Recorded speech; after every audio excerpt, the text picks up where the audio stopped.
বন্ধুরা, তোমরা সবাই কেমন আছো বলো? সবাইকে শুভরাত্রি। এই যে দেখো, এখন এই দেখো গরম গরম পরোটা ভাজা হচ্ছে, দেখতে পাচ্ছ? কি বলবো, সারাদিন খেটে এসেও হয়নি, এখন রাতেবেলাও দেখো সারাদিন কাজ করি। তোমরা তো দেখেছো আমি মেশিনে কাজ করি, তারপরেও বাড়িতে এসে এই যে পরোটা ভাজা হচ্ছে। এই দেখো, শীতের বেলা পরোটা আর বেগুন ভাজা কেমন লাগবে বলো?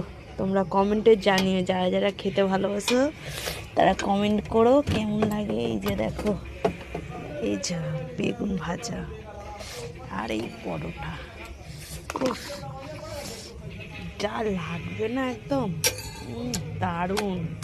আর তার মধ্যে একটু পেঁয়াজ আর কাঁচা লঙ্কা, হেভি খেতে। বন্ধুরা তোমরাও চলে এসো আমার বাড়িতে, খাওয়াবো। Tata, bye bye.